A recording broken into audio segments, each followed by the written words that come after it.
Hi everyone, this is Richard. In this video, we're going to go over annotations.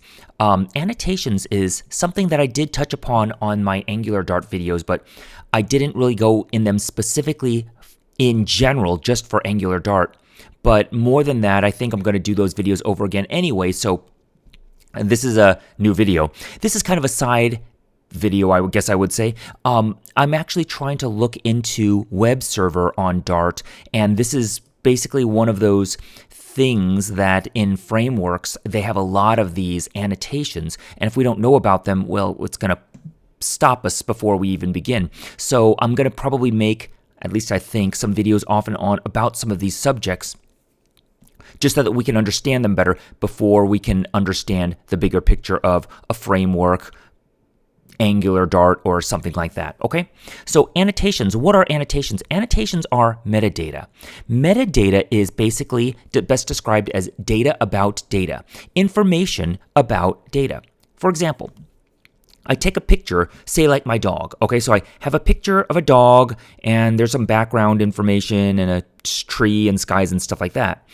That is the data I'm looking at, okay? So I want to look at a picture of my dog, here it is. But there's information about the information that we can actually get, right? So fine, there's the picture. Now, where was the picture taken? When was the picture taken? With what camera was the picture taken? Who took the picture? So there are questions, or there's bits of information that you can put onto the file image that would actually give you more information itself. So it's not affecting the data. It's not affecting the picture. All you're really doing is getting more information about the picture. So it's data about the data.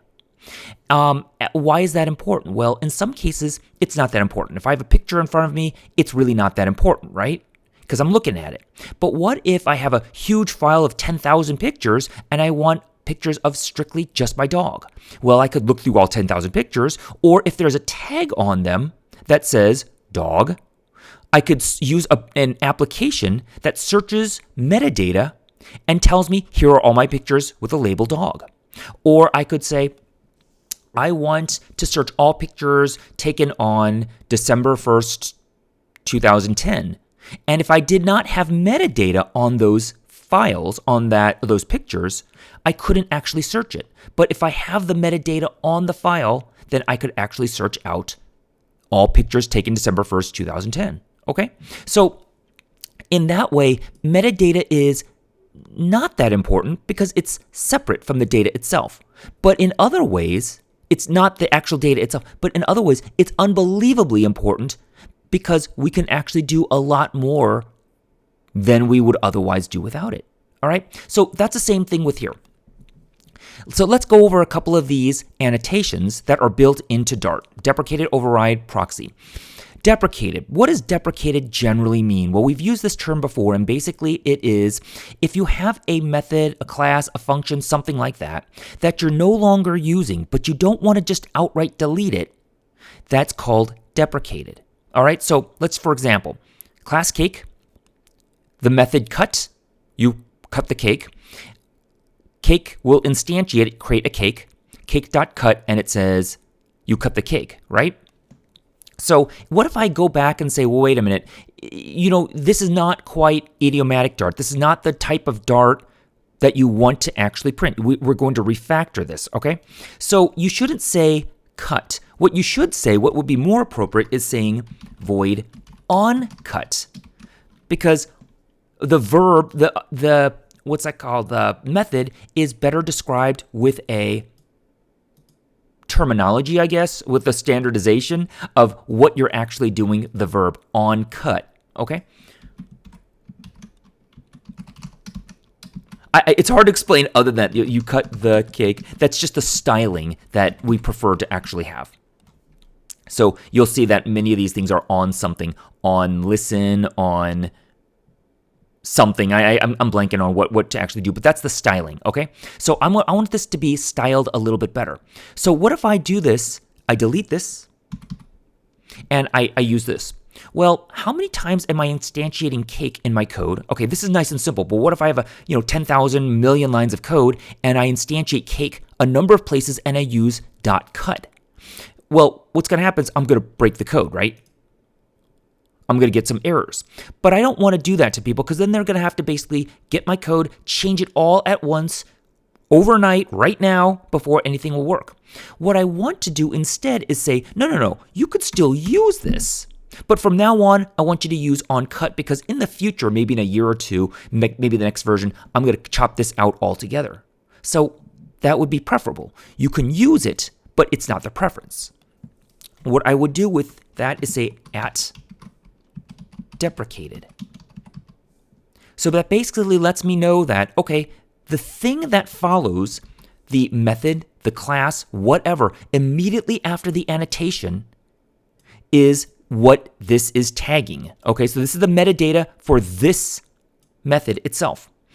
At deprecated says, okay, now here it would be the Dartpad or Dart editor or Dart WebStorm or Atom editor. It'll say, okay, from now on, this is deprecated, don't use it. So it's going to tell you up here, cut is deprecated. It's not going to break it. It's still going to work. So you're not going to break people's codes, but at least you'll give them information. Oh, in the future, this is deprecated. It's workable now, but in the next, year or two, it's whoever is making this program is going to remove it. So why don't you start changing your code while you can? But you got plenty of time, okay? So then I would do OnCut. And that would be better, okay? And above the deprecated, for styling purposes, they ask you to say use OnCut instead. So that's what we can actually do, and that's what at deprecated means. So it doesn't really add functionality, but what it does is it allows you, it makes it easier because it lets the Atom editor or the Dartpad, it tells you what to actually fix when you start refactoring the code later on, okay? By the way, on autocomplete, OnCut is right there. Notice there is no cut. If you remove the deprecated, this is just another way in which it helps you. Autocomplete, you notice the cut is right there, okay? Remove it, and the cut is removed, it's just OnCut. So it's one of those things, again, it's helping you along the way because that's what we really have to keep doing so that it makes the coding easier as well as debugging as well as reviewing later in the future. It's just telling you, okay, OnCut, fine. You don't need to worry about this itself. This is not even an option, at least with autocomplete. You could always type it in, of course. And one more time, sorry for being redundant, it still works. All right, so override. Let's just say we have class birthday extends cake. So we have the superclass here. Let's clean it up a little. And here's the subclass. And I will say OnCut, void OnCut,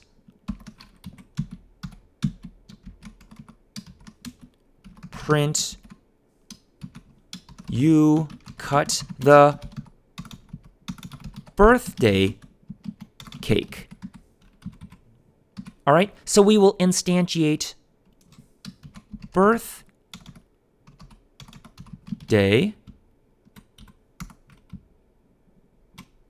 and new birthday.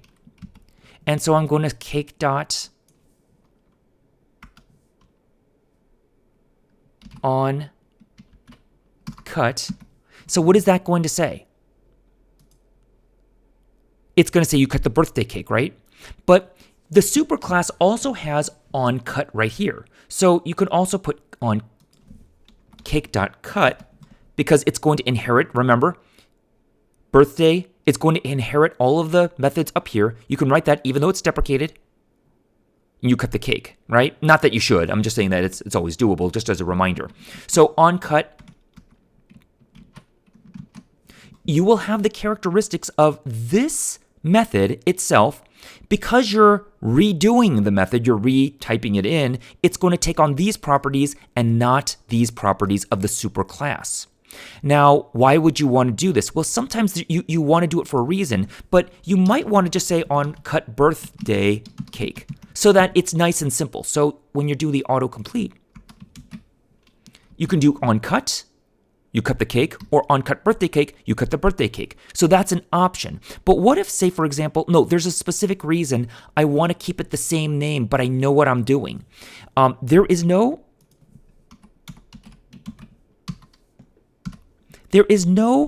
error or warning, I should say. There's no warning right inside of here, notice.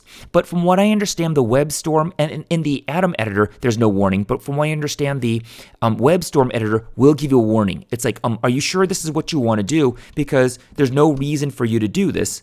No clear reason why you want to do this. What you would just type is override in front of it.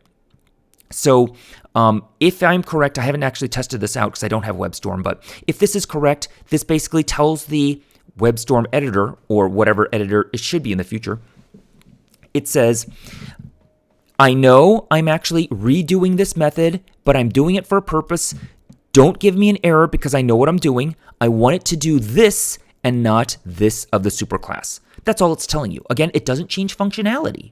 Some cases, metadata will change the function, but in this particular case, notice it doesn't change the function at all. All it does is, again, it helps you along the way. Okay, proxy.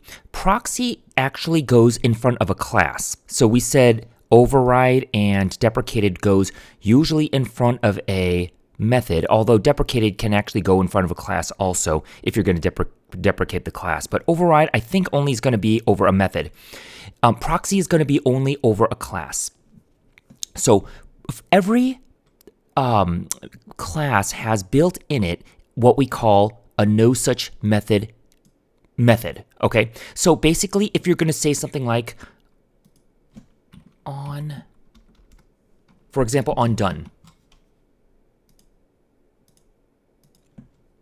there's no such method on done in class birthday, right? So if that's the case, it will automatically trigger a no such method built in each class. You don't see it, of course, but whenever you don't detect the method in a given class, it'll automatically trigger no such method. And what's going to happen? Well, first of all, it's going to give us a warning, right? Second of all, it's going to give us a error right inside of here, okay?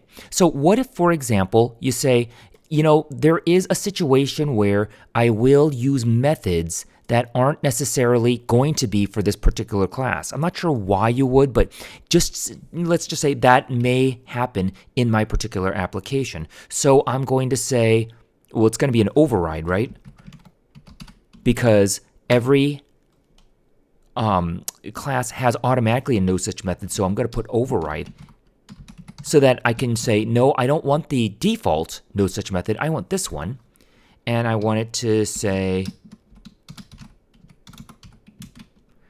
oops, hang on a second. It's invocation.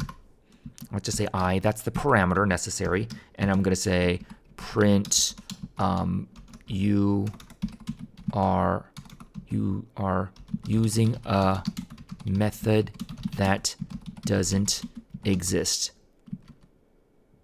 Now, there's no reason why I would put such a meaningless message here. This is just an example, okay? So you should be a lot more descriptive to help you out where the problem is, of course. So on done, if I do something like this, hit run, it'll say you are using a method that doesn't exist. But if you're going to do that, you're going to override the no such method. What you probably should do is put @proxy. Notice the warning right here. Warning goes away. So again, warning right down here is not defined. Go away. It goes away right here. So basically you're saying that I know that in this application, I'm going to have some methods that don't actually exist. If that happens, invoke this, not the fundamental one, not the built-in no such method error. Okay, no such method. Okay. What is invocation I really don't know. That's a parameter. What is the type invocation? What exactly is that? I can't really figure that out. What I've tried is this. And it's going to be I dot And we could choose a couple of different things. I'm going to say member name. What's the member name? And it says warning on done is used reflectively, but not in mirrors used. So it's some type of mirror, some type of doesn't exist symbol on done. It's something to do with symbol. I got to look into that sometime in the future. But the point of it is using in front of a class where you know you're going to do this, so you just get rid of some of the warnings themselves. You're just telling the system, hey, I know what I'm doing. That's why I'm putting proxy on top of here. Okay? So basically, to sum it up, annotations are metadata that you use to improve functionality. And here, what we're actually doing is improving the ability for the editor or the Dartpad to give us information on, is our code good? Is it bad? Where are the warnings? Where are the potential problems? So we can figure out if there is a problem, we can debug it a lot easier. In other systems and other frameworks, applications, some server frameworks, and even Angular Dart, we're going to be using annotations that are actually crucial. It's kind of like having an application that sorts through your pictures by date, and you don't have date on any of your pictures. So you absolutely have to have these, and that's why we have to understand that. So I hope that was clear. With all of these, Proxy, I still don't have a great handle on something like that, so I'm not going to use it all that much, but I hope we got the general idea of what annotations are. Thank you.